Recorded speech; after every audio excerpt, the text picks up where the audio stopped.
Rasulullah SAW menegaskan kepada kita bahwa segala sesuatu itu ada nurnya, ada energinya yang besar. Sementara energi yang besar dalam Al-Quran itu hanyalah terhimpun dalam kalimat Qul huwallahu ahad.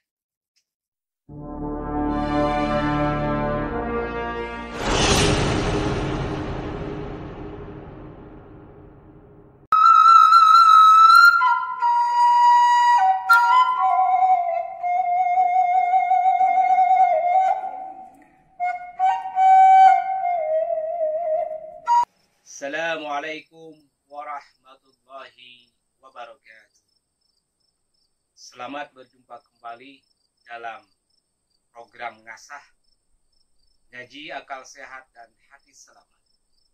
Kami senantiasa mendoakan semoga para sahabat semua di mana dan kapan saja berada senantiasa dalam keadaan dicurahkan oleh Allah Subhanahu wa taala keberlimpahan rezeki. Begitu juga senantiasa dalam keadaan sehat walafiat. Sahabat yang dimuliakan oleh Allah, ada sebuah pertanyaan yang menarik 2 hari yang lalu dari sahabat kami.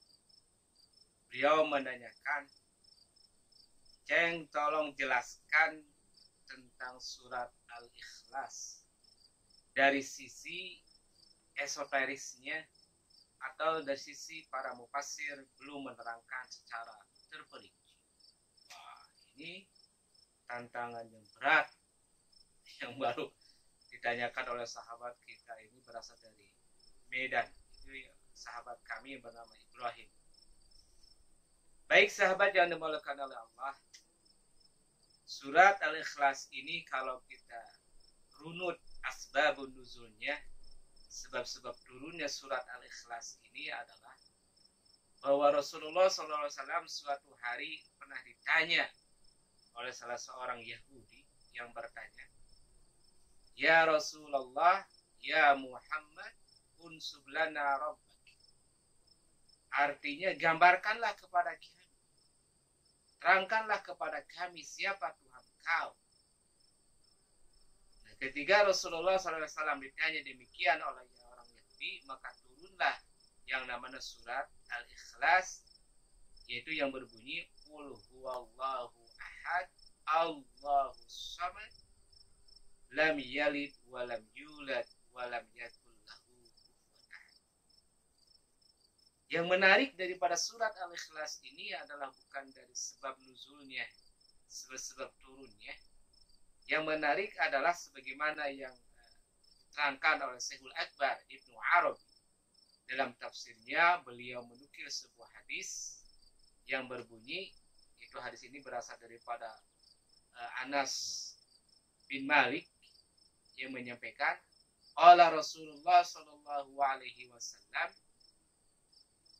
ussisat as-samawatu as-sab'u wal arduna as-sab'u ala Qul huwallahu ahad. Hadis ini menegaskan bahwa 7 lapis langit dan 7 lapis bumi ini didirikan, dilandasi, difondasi dengan kalimat Qul huwallahu ahad. Yang menarik bagi kami adalah hadis ini muncul sebuah pertanyaan. Mengapa Allah Subhanahu wa taala melalui lisannya Rasulullah SAW menyatakan bahwa langit dan bumi ini, yaitu 7 lapis langit dan 7 lapis bumi ini diciptakan, didirikan dalam landasan kalimat Qul huwallahu ahad. Ini menarik sebuah pertanyaan. Karena bukankah bagi Allah itu adalah semuanya adalah kun fayakun. Allah tidak memiliki sebab hal apapun, Allah bisa mengatakan apapun. Kalau Allah mau semuanya adalah jadi. Namun dalam penciptaan langit dan bumi ini, sehingga Allah sampai mengatakan bahwa pendirian langit dan bumi ini yang 7 lapis tersebut didirikan dengan landasan kalimat Qul huwallahu ahad.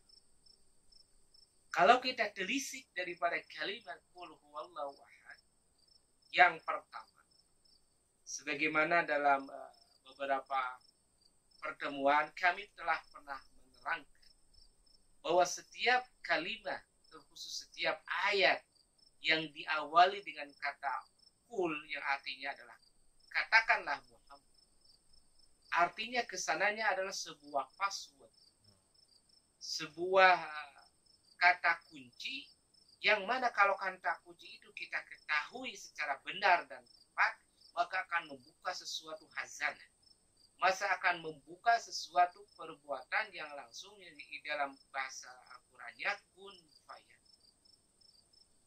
Sementara kalau kita telisik bahwa ayat-ayat dalam Al-Quran yang dimulai dengan kata qul, yaitu katakan, kurang lebih sebagaimana telah kami buka lembaran demi lembaran daripada Al-Quran tersebut, kurang lebih daripada 313 ayat. Itu kurang lebih. Artinya masih ada lebih lagi daripada ayat tersebut yang ditulis dimulai dengan ayatnya dengan kata. Begitu juga dalam surat Al-Ikhlas diawali dengan kata qul. Tentu ini adalah mengandung makna yang dalam. Karena tidak semata-mata Allah memulai sebuah ayat, sebuah perintah dengan kata qul kalau kesananya adalah tidak ada sebuah makna yang dalam yang harus kita buka sehingga kita bisa mengetahui dibalik daripada kata qul. Itu yang pertama. Yang kedua, ternyata kalau kita teliti lagi bahwa kata qul huwallahu ahad ini secara lebih dalam menunjukkan yang pertama bahwa tentang tauhid, tentang tauhid zat, tentang bagaimana menunggalkan zatnya Allah Subhanahu wa ta'ala. Dalam kalimat qul huwallahu ahad terkumpul tauhid zat, tauhid af'al, tauhid sifat, dan tauhid asma.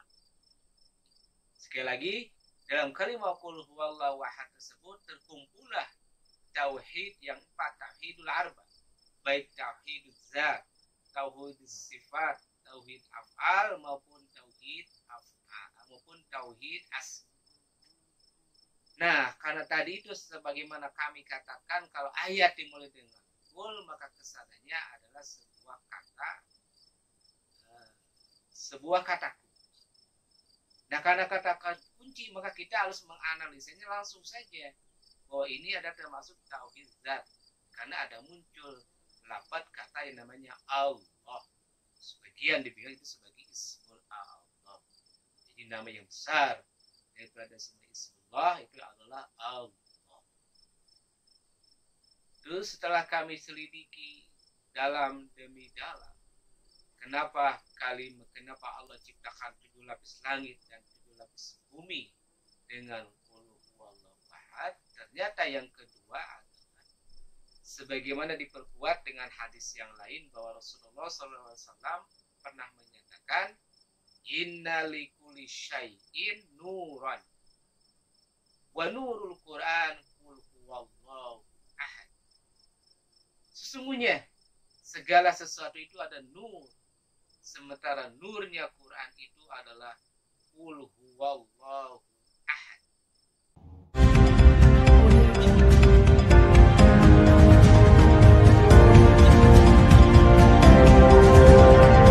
Sesungguhnya segala sesuatu itu adalah nur, ada nurnya. Nurul wa nurul Quran qul huwallahu ahad.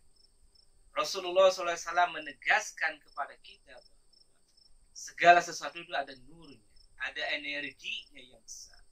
Sementara energi yang besar dalam Al-Quran itu hanyalah terhimpun dalam kalimat qul huwallahu ahad, tanpa menafikan ayat-ayat yang lainnya. Dalam ini dalam surat Al-Ikhlas ayat yang lainnya.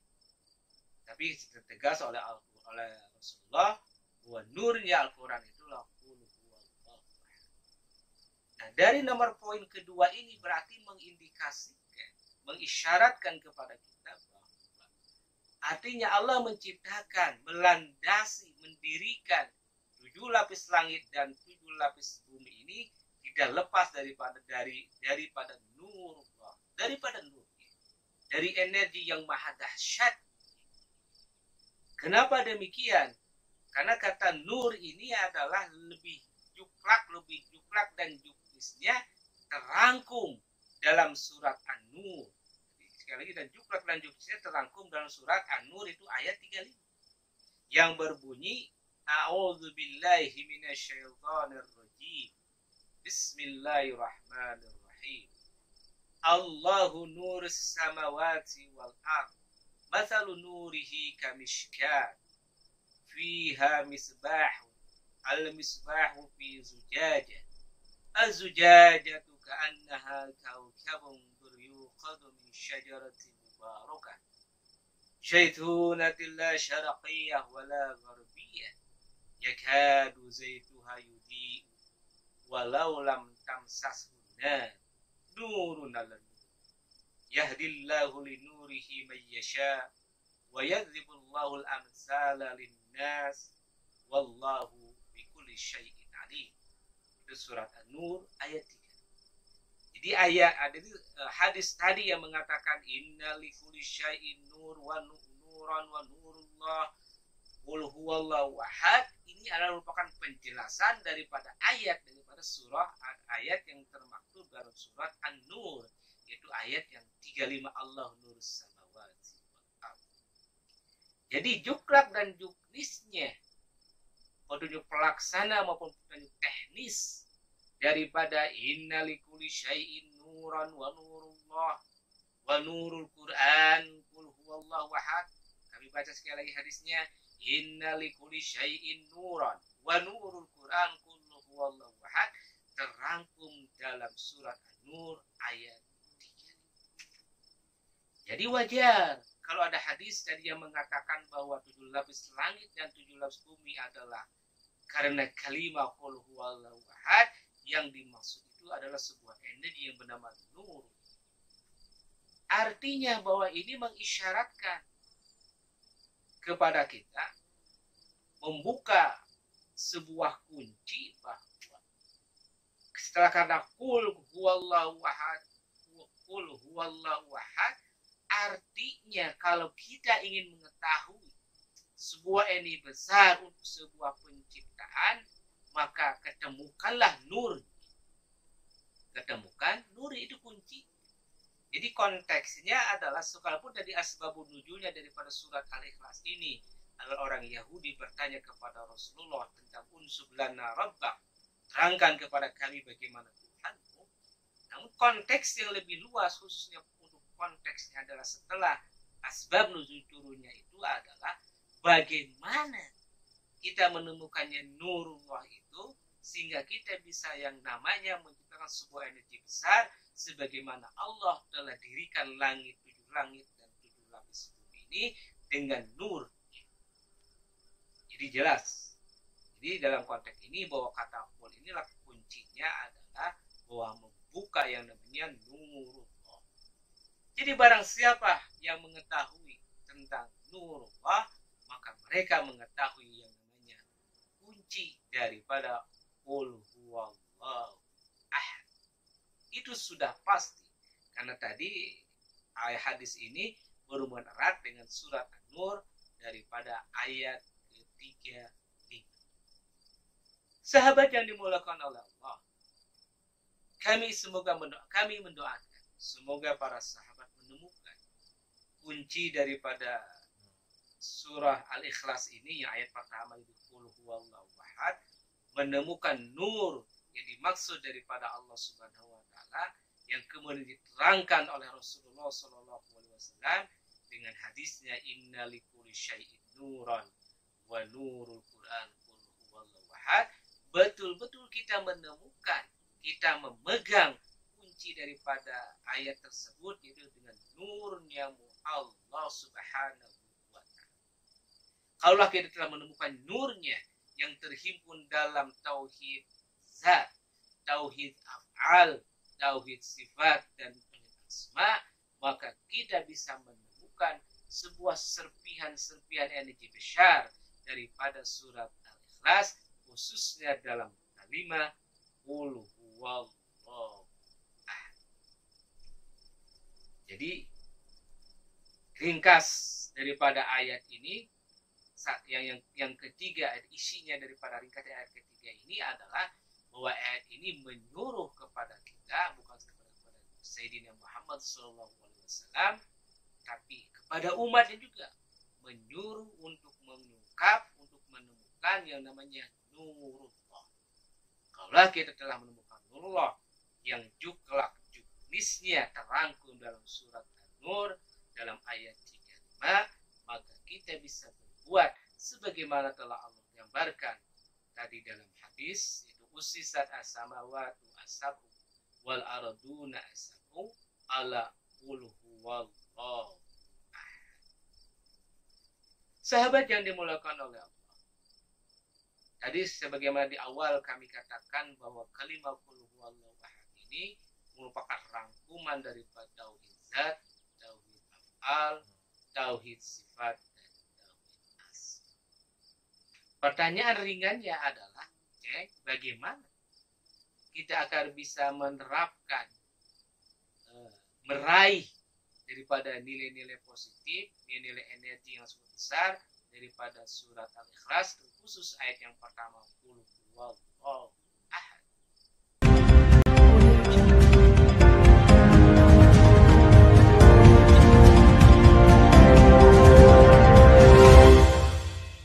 Sahabat yang dimuliakan Allah, agar kita dapat meraih nilai-nilai ruhani, nilai-nilai yang terkandung dalam surat Al-Ikhlas, khusus dalam kalimat yang qul huwallahu ahad. Yang pertama, hendaklah setiap kita akan melakukan sesuatu perbuatan sekecil apapun, hendaklah mengucapkan Bismillahirrahmanirrahim. Yang arti, yang isi daripada bismillah itu tekadnya adalah atas nama Allah yang Maha Pengasih lagi Maha Penyayang, saya melakukan bla bla bla bla. Jadi kalau misalkan yang saking sederhana, misalkan kita hendak mau minum, ucapinlah Bismillahirrahmanirrahim atas nama Allah yang Maha Pengasih lagi Maha Penyayang, saya. Artinya itu sebuah kesadaran. Kita membangun sebuah kesadaran bahwa apa yang kita perbuat ini sekecil apapun adalah Dia dan Dia yang melakukan. Itulah sebuah kesadaran. Agar kesadaran itu tertanam, membuka lagi aura-aura kesadaran yang sempat adalah tertutup, yang sempat adalah terhijab oleh kerikil-kerikil kelupaan, kerikil-kerikil karena kita sibuk dengan berbagai macam kehidupan, akhirnya bisa disingkat, bisa dibuka secara pelan-pelan, secara tahap demi tahap, dari mulai perbuatan sekecil apapun kita mulai bada'tu bi bismillahirrahmanirrahim. Kita memulai dengan atas nama Allah yang Maha Pengasih yang bla bla bla. Nah, kalau kita setelah mengucapkan Bismillahirrahmanirrahim tersebut dalam setiap perbuatan, bahkan ada sebuah riwayat. Jadi pernah ada seseorang yang bertanya kepada Rasulullah, orang tersebut dalam keadaan papa, artinya fakir miskin. Yang Rasulullah, apa yang perlu kami perbuat?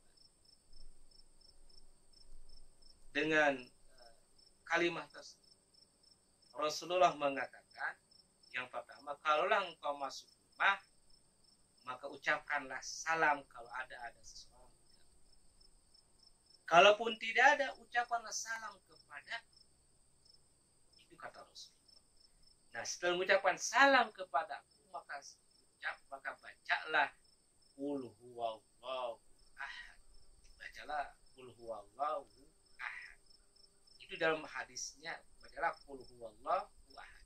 Artinya baca secara lengkap daripada surat Al-Ikhlas. Nah, setelah sahabat tersebut adalah membiasakan setiap masuk ke rumah mengucapkan Assalamualaikum ya Rasulullah. Karena kalau di rumahnya kebarangan tidak ada. Kalau ada di rumahnya ada seseorang, ada keluarga yang diucapkan Assalamualaikum warahmatullah, ucapan salam, kemudian dia ucapkan selanjutnya dalam hatinya, sekedar dia bisa dengar surah daripada Al-Ikhlas, Qul huwallahu ahad, alhamdulillah, dalam kehidupannya sudah mulai terbuka yang terbiasa. Jadi ini adalah salah satu sebab, salah satu energi yang bisa kita membuka pintu-pintu, di antaranya pintu rezeki dan pintu yang lainnya. Jadi kami sarankan kepada manusia, yuk kita mulai mengamalkan daripada surat Al-Ikhlas ini, minimal untuk keluarga kita di rumah, kita mau masuk ke rumah mengucapkan salam. Saya ucapan salam baru mengucapkan Bismillahirrahmanirrahim, Qul huwallahu ahad, Allahu samad, lam yalid walam yulad walam yakul lahu. Semoga dengan senantiasa mengucapkan salam setiap kita masuk.